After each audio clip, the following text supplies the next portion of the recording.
Por favor, vaya abriendo su Biblia en Hebreos capítulo 13, versículo 8. Hebreos 13, 8. Y vamos a continuar con la serie Conociendo a Dios. Este es el tema número 3, que se titula El Dios que no cambia. El Dios que no cambia. Hebreos 13, versículo 8. Dice así: Jesucristo es el mismo ayer y hoy y por los siglos. Esto significa que Dios es inmutable, es decir, que Dios no cambia, que siempre ha sido el mismo. Lo fue ayer, lo es hoy y será por los siglos. Ahora es muy importante conocer al Dios de la Biblia, al Dios inmutable.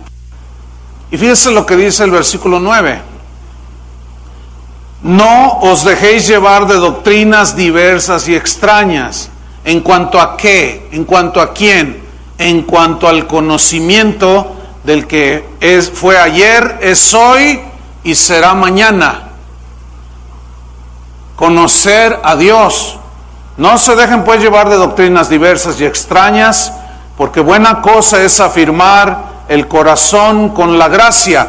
La gracia es netamente espiritual, no con viandas. Las viandas es netamente lo material. Entonces fíjense cómo hace un contraste y dice efectivamente que el Dios eterno, inmutable, incambiable, pues es espíritu, y Él no tiene que ver absolutamente nada en su conocimiento con lo material. Entonces dice: viandas que nunca aprovecharon a los que se han ocupado de ellas. O sea, lo material, ¿de qué sirve, hermanos? Nada más mientras estamos en esta tierra. Pero lo espiritual, lo que no se ve, es eterno. Y Dios es espíritu, y Él es eterno. Entonces, este versículo habla de la inmutabilidad de Dios. ¿Qué es la inmutabilidad de Dios? Significa que Dios no cambia. Eso significa la inmutabilidad de Dios. Significa que Dios no cambia en ninguno de sus atributos divinos, en ninguno de sus características, como lo que es Dios. Él no cambia sus promesas, no cambia sus mandamientos.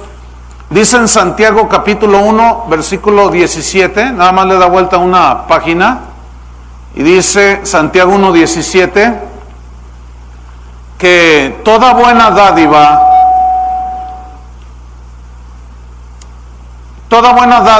y todo don perfecto, ¿qué? Desciende de lo alto, del Padre de las luces, en el cual, ponga atención, en ese Dios invisible no hay mudanza. Significa que Dios no cambia, pero también dice no hay mudanza ni sombra de variación. Es decir, Dios no es voluble, como usted comprenderá. Dios no dice que te ama y mañana ya te ama menos. Dios no baja ni rebaja sus atributos, ni los aumenta. Él es el que es y punto. Entonces, Dios es imposible que cambie. Él no cambia. Él es el Dios incambiable en medio de los tiempos cambiantes. En toda la historia de la humanidad cambian las cosas, cambian las filosofías, cambian los pensamientos, cambian las estrategias, cambia, todo cambia, pero menos Dios. Dios no cambia. Él es incambiable. Él no aumenta su poder, tampoco lo disminuye. Cuando Dios manifiesta su poder, no lo desgasta, ¿sí? Él no envejece, tampoco rejuvenece. Él no se enferma de Alzheimer. Al no hacerse viejito, pues imagínese a Dios: oye, Gabriel, ¿dónde estoy? Imagínese. Qué bueno que Dios no es así, ¿verdad? Dios es inalterable en su santidad. Siempre ha sido un Dios santo. Él es insobornable En su justicia nadie lo puede comprar a Él. Su amor no varía, su amor es constante, ni aumenta ni disminuye. Su sabiduría no crece ni disminuye. Nadie fue su consejero. Él no se enferma. Él es un Dios que nos sana a nosotros. ¿Creen en un Dios milagroso? Pero hay muchos que solamente ven ese aspecto de Dios como un Dios milagroso. Y si es un Dios milagroso, y hace muchos milagros y señales, pero eso en el aspecto del conocimiento de Dios, eso es una ínfima parte de quién es Dios. Necesitamos conocer a Dios en la dimensión que más podamos nosotros hacerlo. Ahora bien, si Dios no cambia, entonces ¿por qué hay expresiones en la Biblia como que Él se arrepintió y que Él se cansó? Mire, vamos a ver en Génesis capítulo 6.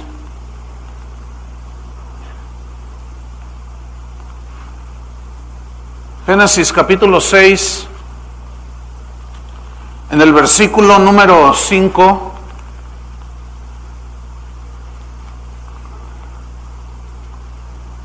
Dice, y vio Dios que la maldad de los hombres era mucha en la tierra, y que todo designio de los pensamientos del corazón de ellos era de continuo solamente el mal. Versículo 6. Y se arrepintió Jehová de haber hecho al hombre en la tierra y le dolió en su corazón. ¿Se qué? ¿Se arrepintió Dios? Entonces, si Él no es como nosotros, ¿por qué se arrepintió? Preguntará alguno. Génesis capítulo 2, versículo 2. Dice, y acabó Dios en el día séptimo la obra que hizo, y reposó el día séptimo de toda la obra que hizo. ¿Qué hizo Dios? Reposó. La pregunta es, ¿se cansó Dios? Dijo, estoy muy cansado de haber hecho tantas florecitas. Me cansé de hacer tantos pájaros, estoy muy cansado. Necesito descansar. ¿Se cansa Dios? Mire, hay un término que se conoce como antropomorfismos. ¿Qué son los antropomorfismos? Es una palabra yuxtapuesta que viene del griego. Antropo significa hombre, o antropos, hombre, y morfos, formas o características, rasgos del hombre. Estas características y rasgos del hombre, que se llaman antropomorfismos, se usan en la Biblia muchas veces cuando se refieren a Dios. Por ejemplo, hay expresiones en la Biblia como dice que Moisés habló con Dios cara a cara. ¿Significa que Dios tiene cara como la nuestra? A ver, ¿cómo es la nariz de Dios? ¿Aguileña, europea, indígena? ¿Cómo es la nariz de Dios, oiga? ¿Qué significa entonces que Moisés habló con Dios cara a cara? ¿Significa que Dios tiene un rostro como el nuestro? Dios no es hombre. Pero entonces, ¿por qué habla así? Pues para que de alguna manera nosotros podamos entender. Son antropomorfismos que se aplican a Dios para tratar de entender. Porque mire, nosotros somos espíritu, pero este cuerpo que usted ve y el que usted tiene, simplemente es como el equipo que Dios proveyó para que el espíritu viviera dentro de él y se expresara en el mundo natural, que este cuerpo. Porque Dios, que es espíritu, oye, pero tiene oídos como los nuestros. No. Ve, pero tiene ojos como los nuestros. A ver, ¿de qué colores son los ojos de Dios? ¿Tendrá las pestañas rizadas o de paraguas? ¿Cómo las tendrá? Hermanos, tenemos que entender que Dios no es como nosotros. Dice la Biblia que uno de los hombres de la Biblia dice que vio las espaldas de Dios. Pues qué tan anchas son las espaldas de Dios. Eso se llaman antropomorfismos en la Biblia. Pero eso no significa que Dios es como nosotros. Cuando dice la Escritura que fuimos hechos a la imagen y semejanza de Cristo y de Dios, no significa así como nos vemos humanamente en nuestro cuerpo, que así es Dios. No, significa al carácter. Nosotros tenemos la capacidad de amar. Dios es amor. Tenemos la capacidad de tener misericordia de otros. Dios es misericordioso. Tenemos capacidad de enojo. Dios tiene su enojo. Tenemos la capacidad de ser santos. Ahora que tenemos nueva naturaleza, Dios es santo. Esa es la imagen y semejanza. De eso hablaremos tal vez más adelante. Entonces, volviendo a Génesis 6, dice que Dios se arrepintió. Ahora, para aclarar un poco más este punto, vamos a estudiar un poquito esta palabra, se arrepintió. Como se arrepiente el hombre, vamos a ver que no es así. Tengo que hacer esta distinción para que veamos que Dios no es hombre, no es como nosotros. Génesis 6:6 dice que se arrepintió. Esa palabra se tradujo del hebreo nakham, con K, nakham, que significa respirar fuerte, pero un respiro como de lamentación. Dice que le dolió en su corazón.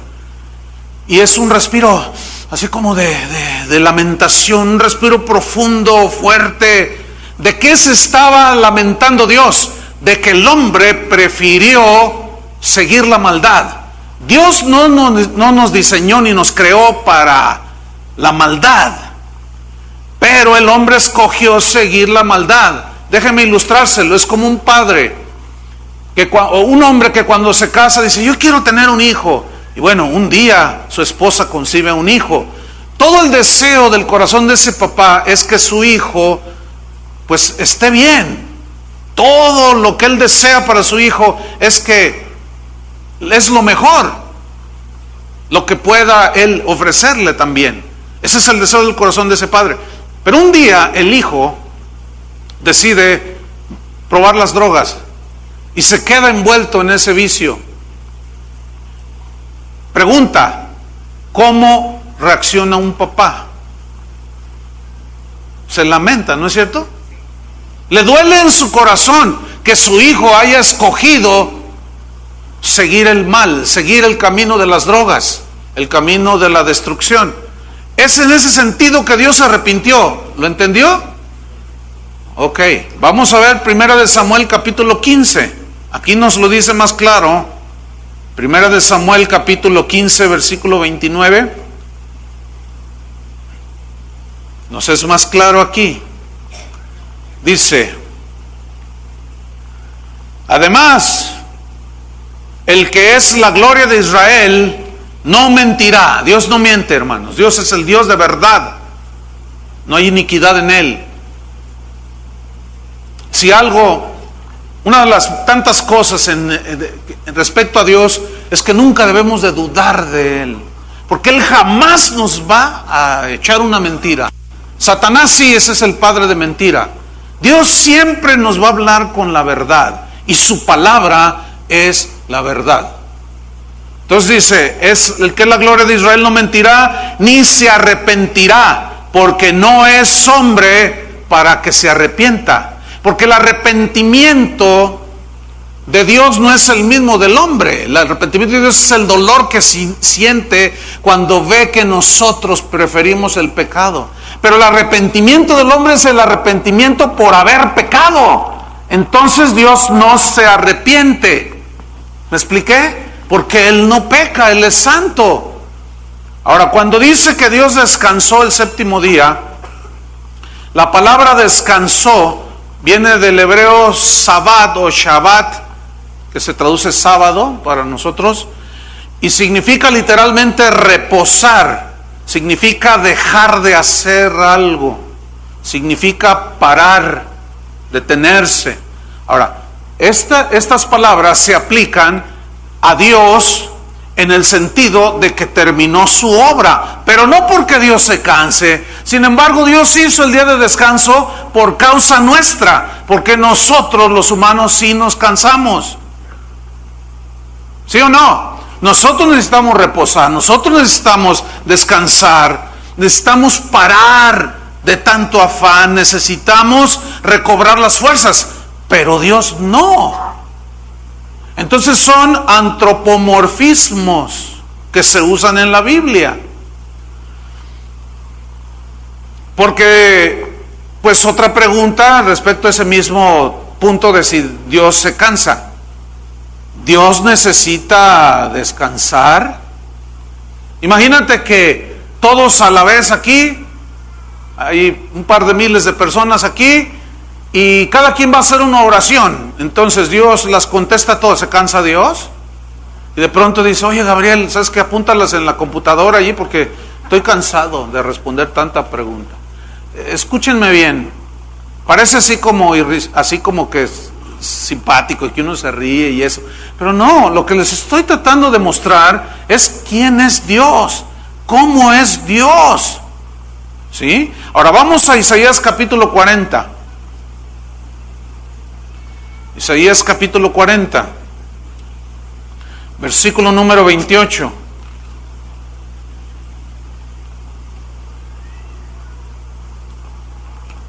Dice así: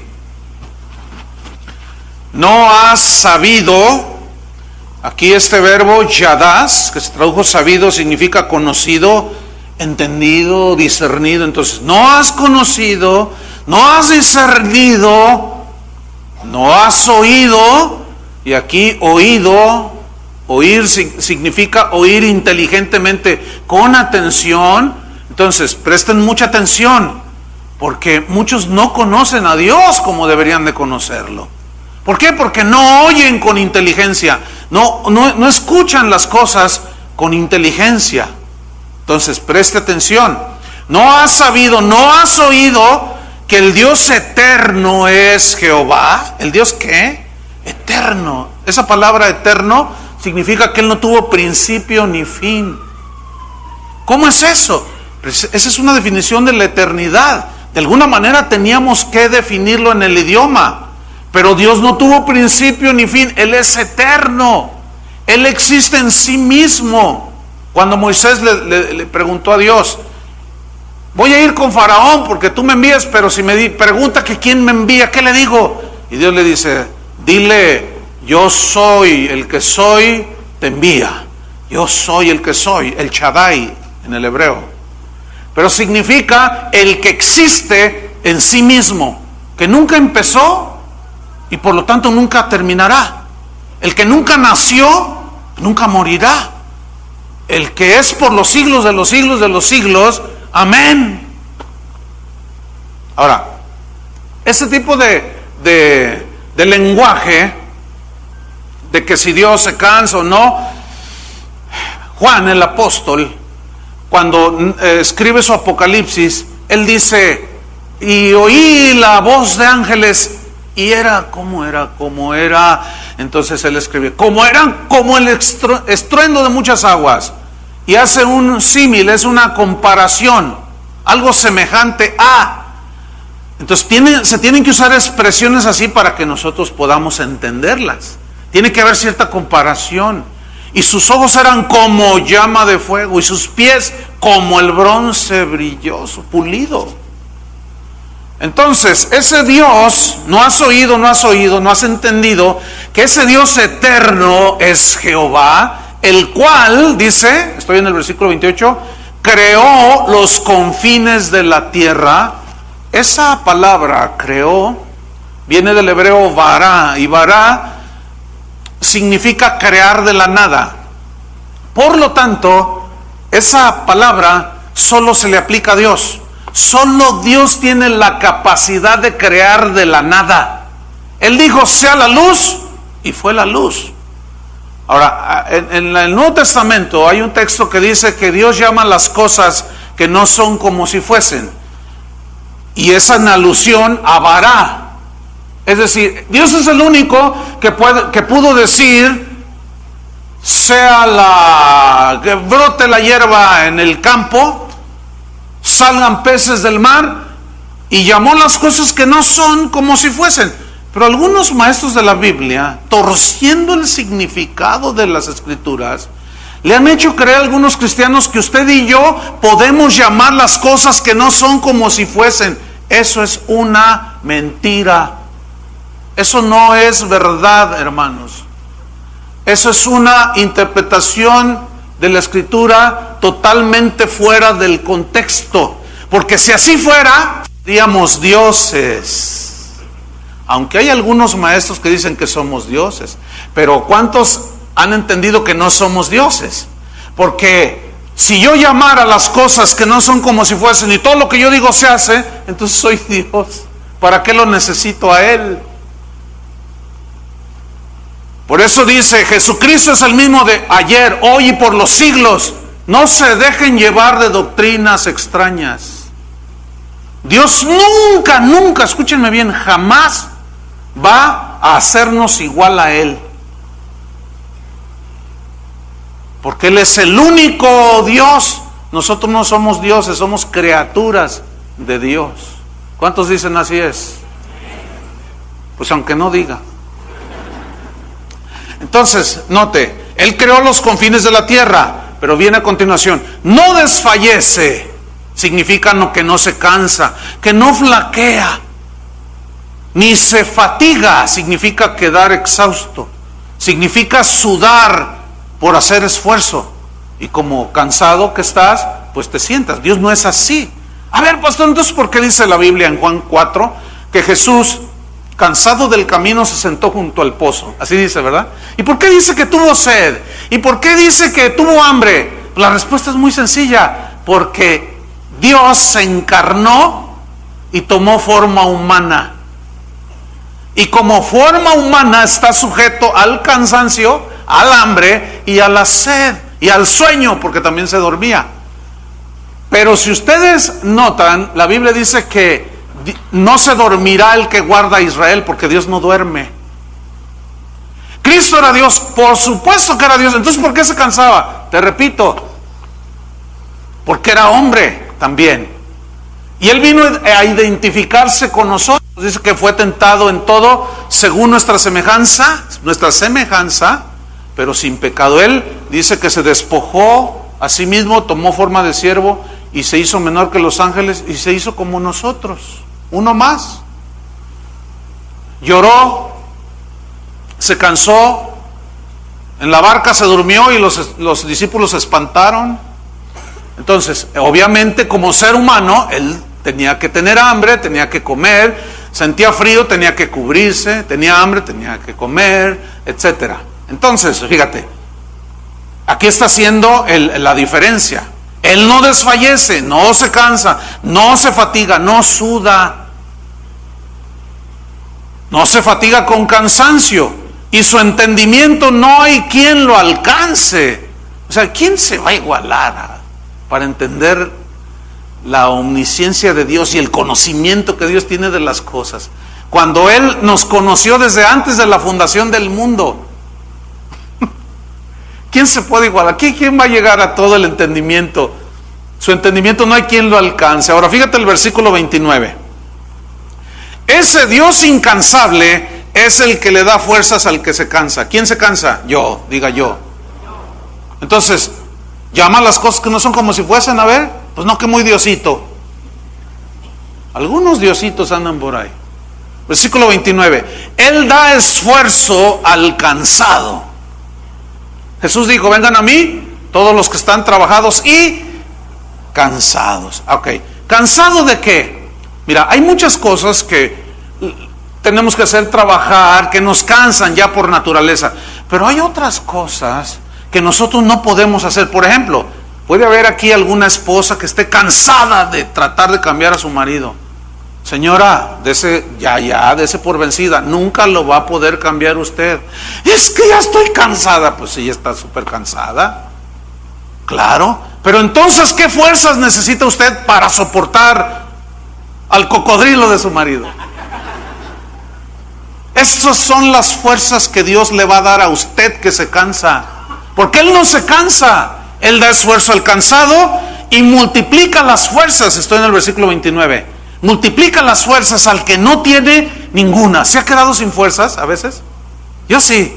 Así que Pablo decía que oraba a Dios para que le quitara ese aguijón que Satanás le había puesto ahí.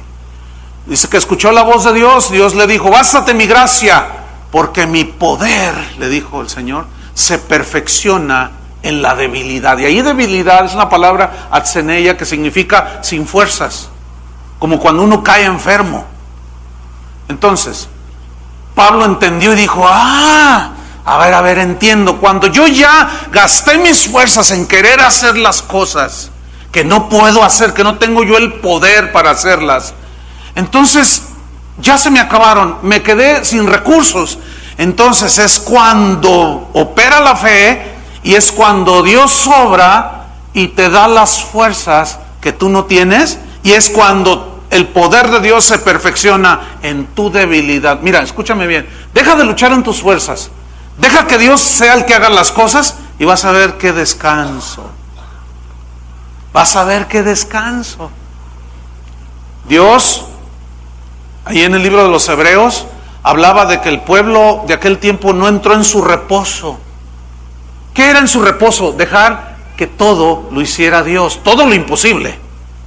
Porque lo posible que es trabajar y hacer ciertas cosas, pues nosotros debemos hacerlos. ¿A poco crees que te sientes ahí en la mesa y sírveme Dios? ¿Cómo que sírveme Dios? Pues tú haz la comida, no se afloja, señora. Cuando menos compre un pollo, pero prepárelo. No diga, Señor, ven y córtame el pollo. Entonces, no se fatiga, dice. Él les da esfuerzo al cansado. Entonces, como Él es el infatigable, Él da fuerza, multiplica las fuerzas al que no tiene ninguna. Del versículo 30, los muchachos se fatigan y se cansan. Pues no, que muy Superman. No, que yo estoy muy fuerte. Los jóvenes flaquean y se caen. Ahora, hay algunos flaquitos, pobrecitos, todavía flaquean los flaquitos y se caen. Fíjense el versículo 31, dice, pero, y ahí está el contraste, de que Dios no es como nosotros, hermanos. Pero los que esperan a Jehová, es decir, los que esperan a que Dios sea el que hace lo imposible. Los que esperan que Dios sea el que cambie al marido, al hijo, a la esposa. Los que esperan a que Dios les dé fortaleza para resistir las pruebas. Los que esperan a Jehová, a que Dios obre en su omnipotencia. Los que conocen que Dios todo lo puede. Los que conocen al Dios soberano, lo esperan a que Él obre. Entonces, ¿qué dice? Tendrán nuevas fuerzas, claro. Es obvio, tendrán nuevas fuerzas, levantarán alas como las águilas. Otra vez, esta es una expresión retórica, ¿sí? Porque pues, ¿quién de ustedes ha volado como águila? Aunque algunos tenemos nariz aguileña. Levantarán alas como las águilas, este es un símil también. Correrán y no se cansarán. Caminarán y no se fatigarán. Y algunos dirán, hubiéramos ido a las Olimpiadas aunque sea ganar uno. Entonces fíjate cómo este lenguaje nos está poniendo en nuestro lugar. Ustedes se cansan, se fatigan, tienen sed, no lo pueden todo, no pueden confiar en sí mismos. Por eso la Biblia dice, maldito, pobre del hombre que confía en el hombre. Ahí está haciendo una plena distinción de que Dios no es como nosotros. Ahora, nosotros cambiamos a cada rato. Nosotros decimos un montón de cosas, hacemos promesas. Por ejemplo, mire, Dios es inmutable en su amor. Significa que Dios no cambia en su amor.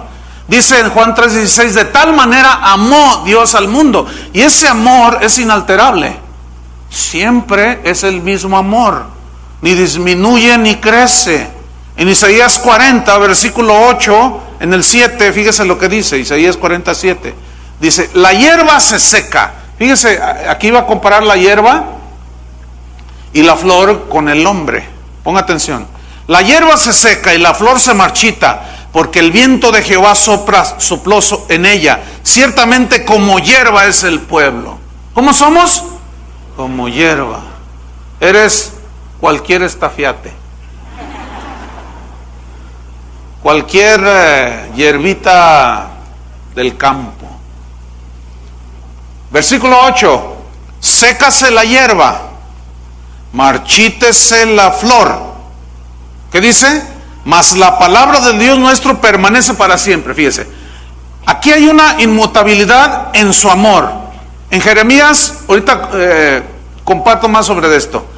Jeremías 31:3, y deja ahí una seña en Isaías 40, Jeremías 31:3. Fíjese usted lo que dice, en la inmutabilidad de Dios, que el amor de Dios no cambia, su palabra no cambia, y Él ha dicho que nos ama, ¿no es cierto? Bueno, Jeremías 31, versículo 3. Dice, Jehová se manifestó a mí hace ya mucho tiempo, diciendo, ¿qué dijo Dios? Con amor eterno te he amado, por tanto te prolongué mi misericordia. Con amor eterno te ha amado. Entonces, está haciendo una distinción de que Dios no es como nosotros. Nosotros nos cansamos, somos volubles, cambiantes, somos como el clima. Ahorita llueve, al rato hace calor, luego hace frío. Dios no es así. En Dios hay una estabilidad en su carácter y en su ser. Entonces Él nos ama con amor eterno. Con amor eterno te he amado. No dude del amor de Dios. Cuando una pareja se casa, se juran amor eterno, y el mariachi está allá en la esquina cantando amor eterno, y al mes ya se andan divorciando estos eternos tremendos. ¿Por qué? Porque así somos, de cambiantes, de volubles, de inestables. Pero Dios no es así. Entonces, ¿cómo es que vamos a ser igual a Dios? ¿Cómo es que nosotros podemos tratar al Dios inmutable y nosotros tan cambiantes? ¿Cómo lo vamos a tratar de tú a tú, al mismo nivel, y ordenarle que haga las cosas, hermanos? Quien hace eso no conoce a Dios. Él es el que ordena, amén. Él es el que ordena. Él es el que pone las reglas. Él es Dios. Nosotros somos muy finitos, muy cambiantes. Entonces, su palabra, que es inalterable, que es inmutable, volviendo a Isaías 40, nos asegura que su amor es eterno. No solo nos asegura que su amor es eterno, lo inmutable de su palabra, sino también de que sus promesas que Él nos hizo se van a cumplir. Por ejemplo, Jesús dijo, es necesario que yo me vaya, le dijo a sus discípulos, pero me voy a ir y voy a preparar un lugar para vosotros, pero regresaré y vendré por ustedes otra vez, para que donde yo estoy, vosotros también estéis. Escúcheme bien, la inmutabilidad de su palabra, lo seguro que es su palabra, lo incambiable que es su palabra, me asegura su promesa. Y ahí ya vemos cómo su amor inmutable se manifiesta. Ahora, hay algunos que viven como si el Señor nunca fuera a regresar. Vemos pues que su palabra, volviendo a Isaías 48, se seca la hierba, que somos nosotros, se marchita la flor, mas la palabra del Dios nuestro, ¿qué? Dice, permanece para siempre. Y esa frase permanece para siempre es eternidad. Significa perpetuamente. Es decir, lo que Dios dijo acerca de su santidad siempre será. Sus caminos antiguos serán presentes. Nunca los cambia. El camino en el que caminó Enoc y Dios se lo llevó son los mismos caminos que hoy quiere que caminemos. No han cambiado. En el Antiguo Testamento dice, preguntad por las sendas antiguas. ¿Por las sendas qué? Antiguas. ¿Cuál es el buen camino? Y andad por él. Sendas antiguas. Esa es una expresión para decir lo que Dios siempre ha dicho que quiere que caminemos. ¿Dónde quiere que caminemos? Serán las mismas, ayer, hoy y siempre, porque su palabra permanece, su palabra no cambia. Aunque algunos vivos que dicen que andan en avivamiento, las cambian. Los caminos de Dios son incambiables. Jesús dijo en Mateo 24, versículo 35, el cielo y la tierra pasarán. ¿Qué? ¿Por qué pasarán el cielo y la tierra? Porque se envejecen. Pero Él no envejece. Su palabra tampoco. No se empolva. No se oxida. Es su palabra eterna. Es su autoridad. mostrada en lo que Él dijo, que está escrito aquí en este libro. El cielo y la tierra pasarán, pero mis palabras, dijo Jesús, y eso asevera que Él es Dios. Pero mis palabras, ¿qué? No pasarán. Y esa frase no pasarán significa siempre es eterna su palabra. Entonces, si es eterna su palabra, Él nunca la va a cambiar. Siempre será la misma. Aunque, repito, hay algunos vivos que la han querido cambiar. Pero esto no es nuevo. Vaya conmigo a Gálatas capítulo 1. Gálatas capítulo 1. Después de 2 Corintios. Esto no es nuevo, hermanos. Esto siempre ha existido. Pero Dios sigue diciendo, mi palabra, esa no pasará. Esa es siempre vigente. Gálatas 1:6. Fíjese lo que dice. Estoy maravillado, decía San Pablo. Estoy sorprendido.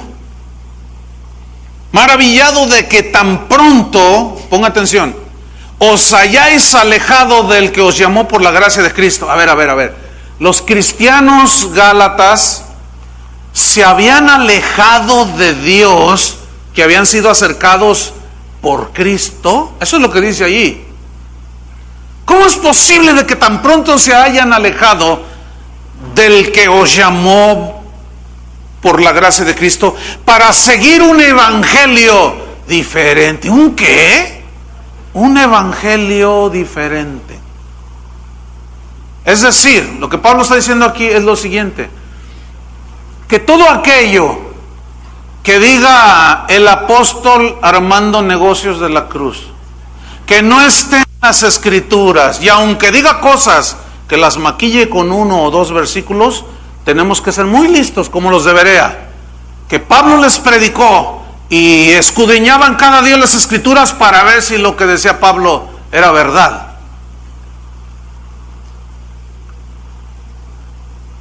Evangelio diferente. Si dice el apóstol, el profeta, yo ni vi la luz, que ese es el nuevo camino del Señor. ¿Cuál nuevo camino del Señor? Espérame, ¿cuál? No, y que la profetiza, soy la becerra Gold. Esa dijo que no sé qué y quién sabe cuántas cosas hace. Pero lo que dijo, ¿dónde está en la Biblia? Pues no está, pero está poderoso el asunto. Espérame. Hay muchos evangelios diferentes. Pregunto, bueno, antes de adelantarme, versículo número 8. Fíjense lo que dice Pablo. No, en el 7. No que haya otro. Uno evangelio en toda su esencia, solo hay uno. ¿Estamos? Ok. Sino que haya algunos que os perturban y quieren pervertir el evangelio de Cristo. ¿Qué había? Algunos que perturbaban el evangelio de Cristo. Pregunta, ponga atención, pregunta. Si en los tiempos de Pablo había algunos que querían pervertir el evangelio de Cristo, pregunta, en el siglo XXI habrá algunos por allí que anden hablando que están pervirtiendo el evangelio de Cristo, ¿sí o no? Ese niño tiene fe. Por supuesto que sí, pero si la Biblia nos da una advertencia, ¿por qué les molesta a algunos cuando se denuncian los falsos maestros? ¿Qué no dijo Jesús? Guárdense de los falsos profetas. ¿Cómo nos vamos a guardar si no sabemos quiénes son y lo que están diciendo? Pero es evidente que en este pleno siglo XXI la iglesia de Jesucristo ha sido permeada, ha sido traspasada, invadida por un montón de doctrinas que no tienen sustento bíblico. Son otros evangelios, es otro Jesús al que predican. Hay predicadores que dicen que como Dios es amor, todo te va a ir bien. Y si tienes algún tropiezo, alguna prueba, es el diablo, dicen. Ese es otro Jesús. Si de lo que nos aseguró Jesús es que en el mundo tendréis ¿qué? aflicciones. Es otro Jesús, es otro evangelio. Perturba la mente, el corazón, la visión espiritual de los que oyen esos evangelios. Pero yo nada más quiero recordarles que el evangelio es uno solo, y es el evangelio de la gracia. Pero esa gracia no debe de llevarnos al libertinaje. Ese es otro evangelio. Tiene que haber un equilibrio. Entonces sigue diciendo, versículo 8, mas si aún nosotros, o Armando, o la profeta Zoila, o el que sea, dice Pablo. Fíjate cómo dice él, mas si aún nosotros, y yo aquí digo, mas si aún yo, el pastor de casa de oración, mas si aún yo, aún nosotros, o un ángel del cielo, por más hermoso que esté, por más bonito que toque el arpa, y por más milagros asombrosos que haga, escuchen lo que dice, si uno de nuestros, o un ángel del cielo, os anunciare, os proclamare, predicare otro evangelio diferente del que os hemos anunciado, está bajo maldición. Eso significa anatema. Lo cual me está asegurando otra vez que la palabra de Dios es inmutable, es incambiable. Dios dice que el que se muere sin arrepentimiento, habiendo rechazado a Dios, se va al infierno. Pero si sale el profeta Armando Negocios de la Cruz diciendo que él puede sacar del infierno a los que se fueron sin Cristo, porque el que tiene fe todo le es posible, ¿le vas a creer? ¿Y por qué algunos creen? Porque no conocen a Dios. Por eso. Versículo 9. Como antes hemos dicho, también ahora lo repito, y yo se lo repito de nuevo. Si alguno os predica diferente el evangelio del que habéis recibido, ¿qué? Sea, ¿qué? Anatema. Se los he dicho y se los voy a volver a repetir como dice aquí. Todo aquel que te pide una cantidad a cambio de un milagro es un evangelio pervertido. Ese no es el evangelio de la Biblia. La Biblia jamás te pide dinero a cambio de un milagro. Bueno, ¿por qué estos vivos que andan en avivamiento sí piden dinero a cambio de milagros? Ahora, ¿suceden milagros? Sí. Sí suceden, pero ¿será el evangelio de la Biblia? No es, discúlpeme, querido hermano. Pero es que pacte con Dios. ¿Dónde está pacte con Dios por una cantidad y yo oro para que Dios les responda? ¿Dónde está? Ese es otro evangelio. Está corrompido y perturba su mente, perturba su espíritu. Y esa gente, escúcheme bien, no lo digo yo, lo dice la palabra de Dios, está bajo maldición. Yo no lo digo, ahí están las escrituras. Aunque esto no les gusta a algunos, pues ni modo, ¿qué quieren que haga? Yo nada más les estoy explicando lo inmutable de la palabra de Dios. Nadie la puede cambiar. Apocalipsis se defiende también. Cualquiera que añadiere o quitare, yo también lo voy a fulminar, dice el Señor. Nadie se atreva, sin embargo muchos se atreven, como en los tiempos de Pablo. Entonces, escuchen hermanos, por más bonito que suene un mensaje, si está torcido, por eso tenemos que conocer al Dios de la Biblia y la Biblia. Por más bonito que hable y todo lo que sea, yo hermanos, en lo particular, yo me quedo con la palabra inmutable de Dios, con el evangelio viejo. Fíjense, ayer un joven, qué cosa, me dice, oye pastor, fíjate que me fui de vacaciones por ahí, ¿no? Porque luego digo algún nombre y luego ya dice, ay pastor, me escriben, no, usted siempre dijo que tal ciudad y acá todos somos santos, acá nadie falla, dice. Entonces me dice, pues me fui de vacaciones, pastor, y pues coincidió allí en la iglesia donde va mi familia, que pues había un campamento de jóvenes y me invitaron, y estaba un predicador fulano de tal, y me dijo el predicador, en este caso no es necesario que lo diga el nombre, y entonces me dice, yo me le acerqué, hola, lo saludé, y me dice, ¿tú de dónde eres? Dice, yo de Guadalajara, yo soy Ay, dice, ¿dónde te reúnes? Dice, pues en casa de oración. Y pone la cara así el predicador, ¿no? Y que empieza a decir cosas. No, sí, ay, sí que la predicación de la Biblia. Ay, sí que la predicación de la Biblia. Ay, sí que la palabra de Dios. Entonces le dije, sí, eso te dijo. Dice, bien. Y yo lo conozco. Lo que pasa es como Armando Negocios de la Cruz. O sea, son compadres.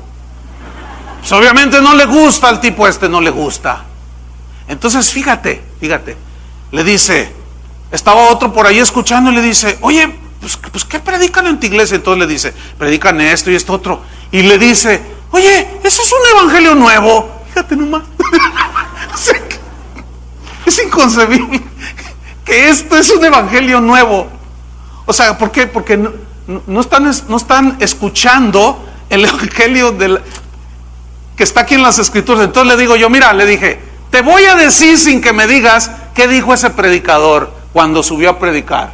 Y se me quedó mirando. Ayer fue esto, aquí en la plataforma. Le dije, mira, dijo así, más o menos, dijo. A ver, pues vamos voy a compartir, me invitaron para compartirles y miren, ni crean que les voy a hablar, ay, sí, un mensaje teológico, ay, sí, la Biblia, ay, sí. ¿Y cómo sabe? Le digo, porque yo sé lo que dice ese tipo. Siempre dice lo mismo. Ay, sí, ni la Biblia subió, ¿sí o no? No traía Biblia. Bueno, imagínense la sarta de fábulas que repartió a los jóvenes. Le dije, ¿cuántas anotaste? Dice, no, hombre, dijo, yo conté como 25 barrabasadas que dijo el predicador. Y un chavo de 20 años, hermano. Yo me quedo y me sigo quedando con este viejo libro. ¿Ustedes qué van a hacer? Porque es el Dios inmutable, incambiable, y su palabra es incambiable. Es inmutable, no cambia, aunque algunos la quieran cambiar. Yo me quedo con lo viejillo. Las demandas de Dios también son inmutables, son incambiables. Él nunca va a disminuir ni aumentar el precio de ser su discípulo. Dios no es tianguista. No vende en el tianguis, en el mercado, en la calle, donde usted llega y ¿cuánto por esto? No, y le baja el precio. Dios nunca le va a rebajar el precio que hay que pagar por ser su discípulo. Él lo dijo claramente en Mateo 10:37. El que ama padre o madre, esposa e hijos, compadre, abuela, lo que sea, más que a mí, no es digno de mí. Oiga, pastor, pero se me hace un poco exagerado. Mire, Dios sabe todo. Dios sabe que yo lo amo. Dios sabe que yo quiero caminar con Él, pero pues mi compadre me echa carrilla, me hace, se burla de mí, me dice cosas y otro puede llegar, ay, pastor, ¿qué hago? Mi mamá me corrió de la casa porque me hice cristiana. Entonces, ¿qué hago? ¿Cómo que qué haces? Seguir a Cristo, ¿no? Esa es la respuesta obvia. Sí, pero ¿qué? Pero no puedes llegar a un arreglo con Dios respecto a que, bueno, ya que se muera mi mamá, entonces ya te voy a seguir. No, hermanos, el Señor nunca va a rebajar el precio que hay que pagar por ser discípulo de Cristo. Él lo dijo claramente. El que no toma su cruz, fíjense cómo lo dice crucero. El que no toma su cruz cada día, ¿su qué? Su cruz cada día, se niega a sí mismo, viene en pos de mí, no puede ser mi discípulo. Pero es que mi papá, hermano, no, a mí no me digas. ¿Qué tengo que hacer? Sigue a Cristo, pero se me van a echar encima todos. Eso dijo Jesús. Ese es uno de los precios que hay que pagar. Y eso es incambiable, es inmutable, no es negociable. ¿Están entendiendo, discípulos de Cristo?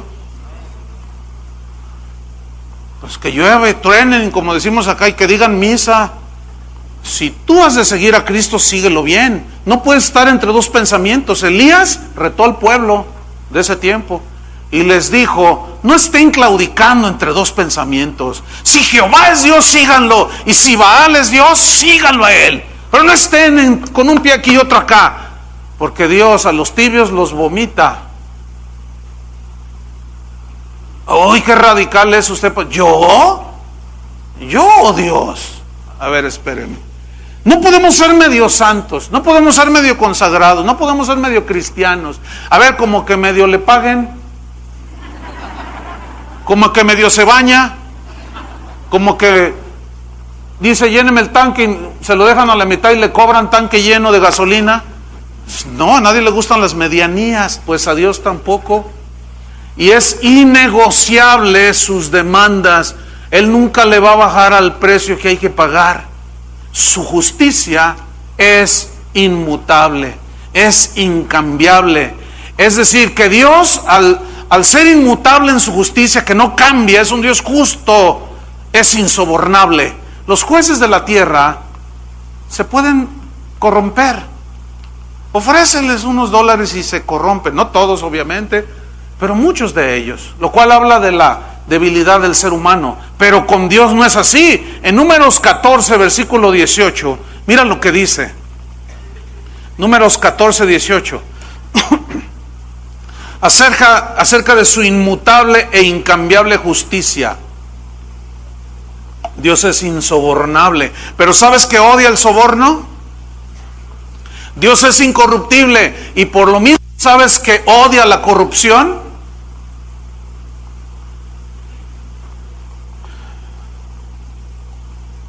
Números 14, versículo 18. Jehová, el que es el eterno, el yo soy, tardo para la ira y grande en misericordia. Ay, ¿cuánto le dan gracias a Dios por ser así? Me gusta esto. Ay, qué bueno es el Señor. De verdad, lo digo en serio. Él es tardo para la ira y grande en misericordia. Es decir, no es como nosotros, que apenas ya nos ponemos, explotamos. Y no sabes con quién te metes, dice. Y empezamos ahí con la prepotencia, ¿verdad? Él es tardo para la ira, o sea, se tarda, no explota. ¿Por qué? Porque es un Dios paciente, pero es grande en misericordia. Fíjate eso, grande. Ya veremos ese atributo de Dios, misericordioso. Él es grande en misericordia, se apiada de nuestras debilidades, de nuestros errores, extiende su misericordia porque es grande. Ay, qué bueno es eso. Si no, ¿dónde estuviéramos hoy, hermanos? Sus misericordias son nuevas cada año. Cada día son nuevas sus misericordias. Grande es su fidelidad, decía Jeremías. Grande, grande, grande. Ahora sigo leyendo. Que perdona la iniquidad y la rebelión. Ay, Señor, gracias. David, cuando pecó con Betsabé, cuando Natán fue a decirle su pecado, dice la Biblia que David oró lo que es el Salmo 51. Ten piedad de mí, oh Dios. Fue un arrepentimiento genuino. Y la Biblia dice que si confesamos nuestros pecados, ¿qué? Él es fiel y justo para perdonar nuestros pecados y limpiarnos de toda maldad. ¿Él es qué? Ese es otro rasgo de Él. Él es fiel y justo. Significa, pongan atención, fiel y justo significa que lo que Él dijo lo va a cumplir. Si dijo que si te arrepientes y confiesas te perdona, Él lo va a hacer, punto. El asunto es que nosotros lo creamos. Ese es el problema. El problema no está en Dios, sino está en nosotros, de que a veces cuando pecamos confesamos nuestro pecado, pero la condenación la traemos ahí encima y no nos apropiamos por la fe, el arrepentimiento, su promesa de perdón, y que Él olvida nuestros pecados y los borra. Entonces, ¿dónde está el problema?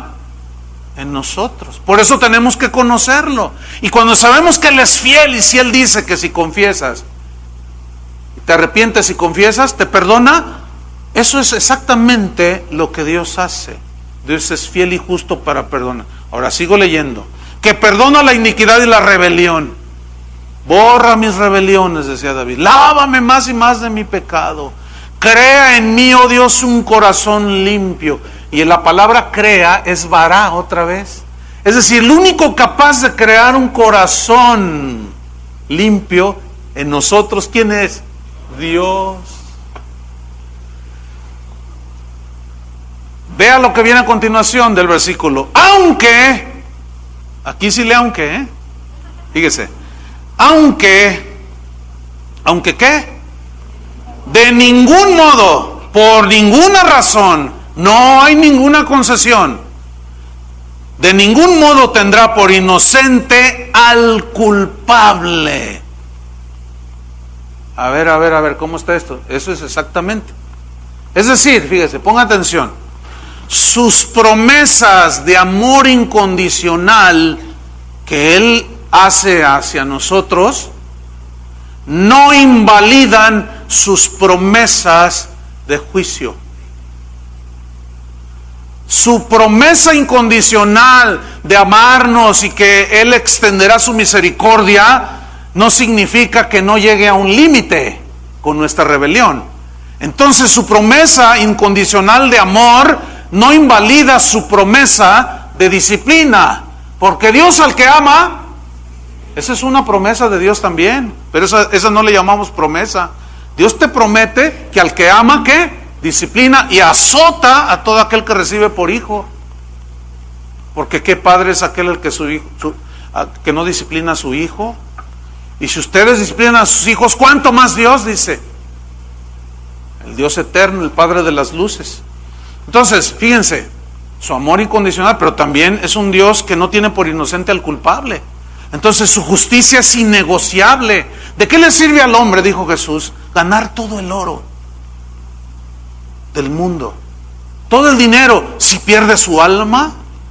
Dice, ¿acaso podrá dar recompensa por su alma? Le va a decir a Dios, Señor, te doy mi casa de Puerto Vallarta, y la de Cancún, y la de Acapulco. Te doy mi motoneta, te doy mi Harley, y te doy mi auto, mi Jaguar, pero sácame del infierno, Señor. ¿Alguien podrá hacer eso? No, porque eso no es negociable. Es inmutable Dios en sus juicios, que son justos. Dios es imparcial, no se apantalla ni se deja deslumbrar por el dinero o la inteligencia de nadie, ni favorece a uno y desfavorece al otro. Dios es imparcial, así es Dios. Y en esa imparcialidad que es inmutable, al culpable no lo va a tener por inocente, ni al inocente lo va a tener por culpable, como suele hacerlo el hombre aquí en la tierra. Hay culpables que caminan en la calle como si fuesen inocentes, y hay inocentes que están encerrados como si fueran culpables. Y ahí otra vez se demuestra la corrupción del hombre, lo finito que es el hombre, lo limitado que es el hombre. Por eso no nos podemos nosotros comparar con Dios, ni siquiera contarle hasta 3 o tronarle los dedos o decirle qué es lo que Él tiene que hacer. Repito, quien hace eso es que no conoce a Dios. Su santidad, hermanos, para irnos sobre el final, es inmutable, incambiable. Es decir, Dios jamás va a rebajar su estándar de santidad, jamás. Escúchenme bien, el Dios que tuvo un plan eterno de enviar a su Hijo a morir por nosotros para librarnos de la esclavitud del pecado, ¿permitirá que sigamos esclavos del pecado? Pues no.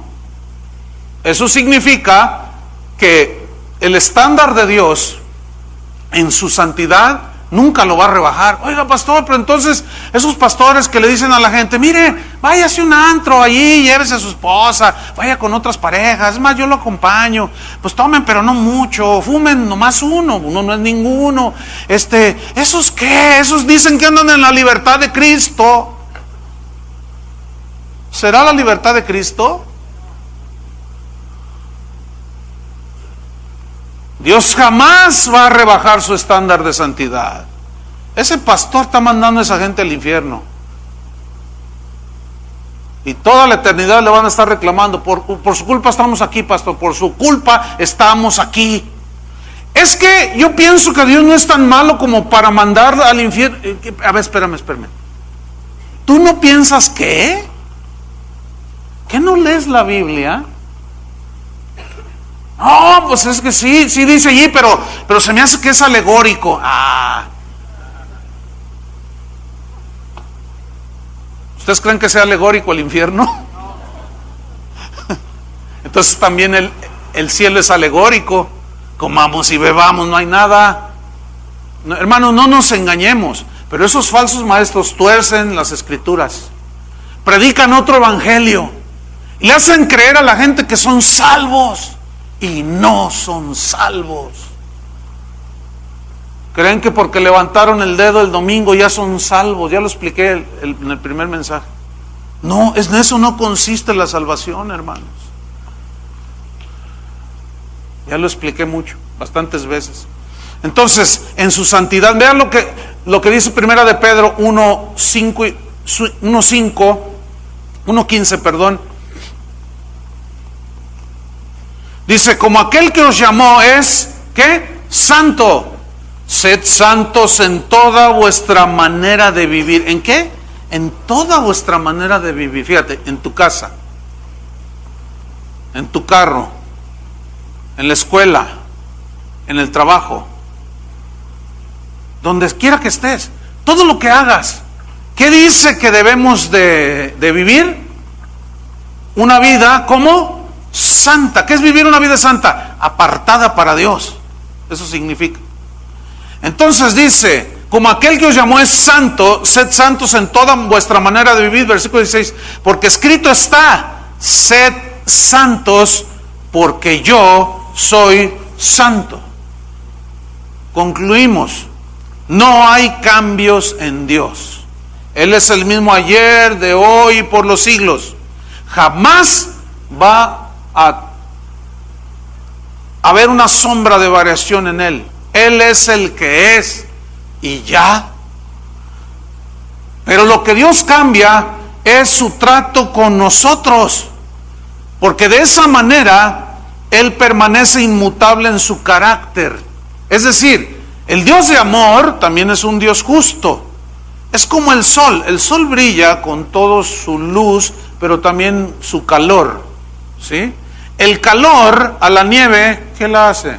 La derrite. Y el calor al lodo, al barro, al fango, ¿qué hace? Lo endurece. Pero es un solo calor. Pero son dos operaciones o dos consecuencias que hacen los rayos del sol, el calor que emite el sol. Escúchenme, así es Dios.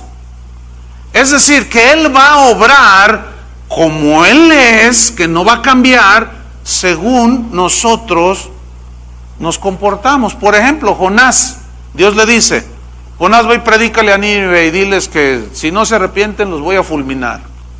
Dice, no voy. Y se va. Dice, ¿no vas? No, ¿por qué me desobedeces? No voy, dice. Y se va.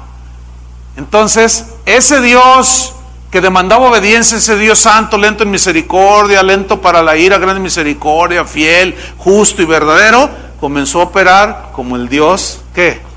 Disciplinador de sus hijos. Dice, no, ¿te rebelas? ¿Por qué no me obedeces? Y empezó a tratar con él. El barco casi se hunde, lo tiran al mar y se lo traga un charalote de Chapala. Y luego está allí todo lleno de algas y todo, y está...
Ahí ya casi muriendo y se arrepiente. Señor, hoy sí, perdón, pagaré mis votos. Y manda a Dios a expulsarlo. Sale a la playa, allí a la orilla del mar, y ay, sí, alabado sea el nombre del Señor. Y va Jonás y le dice: Señor, ¿qué quieres que haga? Y el Señor: pues lo que te había dicho, ve a Nínive y predícale.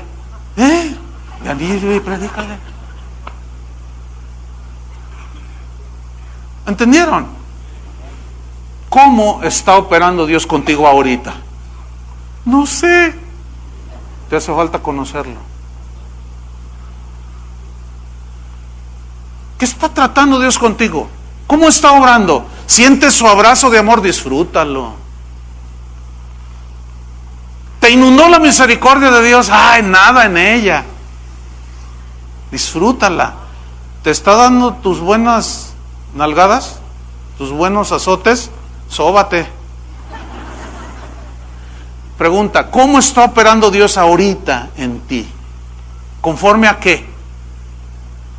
A lo que necesitas que Él se manifieste. El problema es que no lo conocemos. Cuando está obrando en justicia, cuando está obrando, cuando su paciencia ya llegó a un límite, cuando te está amando, cuando te está consolando. Ese es el problema. Que eso es lo que nosotros queremos aprender, ¿no es cierto, hermanos? Entonces, resumiendo, ese conocimiento del Dios que nunca cambia, este conocimiento de la inmutabilidad de Dios, nos trae una seguridad a nuestra vida, de que tú vas a caminar en esta tierra en tanto que Él viene o nos lleva como sea. Tú vas a caminar seguro, tanto que la gente te va a ver y te va a decir: oye, ¿qué tienes tú? Que ni las bombas de Morelia te mueven el tapete. No, bueno, pues no, pero ¿qué? ¿A poco no andas nervioso? ¿Que quieres ir a Plaza del Sol? Y dices: ay, no me van a tronar una bomba, no me van a tronar. No, pues yo ando seguro, total, pues si truena la bomba y yo ando por allí y ya me tocaba, pues bueno, pues ya. Ay, pero así tan fácil, pues sí. ¿O no? ¿Supieron del huracán que pegó ahí en el Golfo de México, ahí en el lado de Estados Unidos? Texas, Houston. Arrasó. Tengo unos amigos ahí y les mandé un correo, se quedaron sin luz y yo puse: hermanos, por favor, quiero saber cómo están, si acaso leen este correo, por favor, escríbanme. Y recibí respuesta. ¿Y cuál cree que era la respuesta? Dice: pastor, dice, qué grande es Dios, dice. Nos evacuaron y cerramos nuestra casita. Dijimos: bueno, Señor, nos vemos, vamos a evacuar. Y ahí la dejé. Dice: pastor, cuando regresamos, que nos dejaron entrar, estaba todo destruido, pero vamos llegando a nuestra casita. ¿Y qué cree, pastor? Y yo estoy leyendo ahí el correo. Dice: no le pasó nada a nuestra casita. Así como la dejé, pastor, ni un vidrio roto. Explícame eso. Ah, pero explícame que hubo muchos hermanos que les arrasó con la casita. ¿Por qué? No entiendo, pastor. No entiendes. No entiendo, pastor. Yo sé por qué no entiendes. Porque te falta conocer a Dios. Ah, entonces ¿por qué Dios a unos sí y a otros no? Porque tú qué sabes que a los que les arrasó, ¿qué está tratando con ellos? ¿Tú qué sabes? ¿Y qué sabes que está tratando con el que le permaneció su casita? ¿Tú qué sabes? Tú preocúpate por cómo Dios está tratando contigo, porque ese Dios incambiable se quiere revelar contigo, para que tú lo conozcas, no solo sepas de Él, sino que lo conozcas. Entonces, el conocimiento de Dios en esto te va a dar seguridad. Cuando estés triste, te va a dar consuelo. Él es el único que puede consolar en toda la extensión de la palabra. Él es el único que te va a infundir la esperanza que solo su palabra da. Pero sobre todo, ¿saben qué? El conocimiento de Dios va a infundir temor de Dios en nosotros. Yo no voy a estar esperando que mi esposa se pierda allí o que no me esté viendo para hacer cosas que no van con un cristiano. Porque sé, por el temor de Dios y por el conocimiento, que Él me está viendo, que Él está allí conmigo. Por lo tanto, tengo temor. ¿Tienes temor de Dios? Muchos se cuidan del alrededor, que no me vea mi esposa, que no me vea mi esposo, que no me vea mi mamá, dice el muchacho tonto. Cuando sí conociera que el Dios que todo lo ve, te está viendo. Pero el desconocer eso, te hace esconderte de todos menos de Dios, y cometemos muchos errores. Y sobre todo, hermanos, el conocimiento de Dios nos trae un compromiso con Él. No podemos estar jugando con Dios. Yo no puedo estar jugando con ese Dios que se reveló a través de Jesucristo. No puedo. ¿Cómo estar jugando con Él? Por lo tanto, Él nos demanda un compromiso, porque Él hizo un compromiso. Y el conocimiento de Dios me lleva a tener un compromiso con Él, a tratar de ser fiel, y un serio compromiso. Jesucristo, hermanos, es el mismo ayer, hoy y por los siglos de los siglos. Amén. No se dejen llevar de doctrinas extrañas que tienen que ver con un Dios que no es el Dios de la Biblia. Por eso esta serie se llama Conociendo a Dios. ¿Cuántos lo quieren conocer más? Pónganse de pie. Vamos a hacer una oración bien dirigida. Levanta tus manos a Dios. Y aprovecha para estirarte.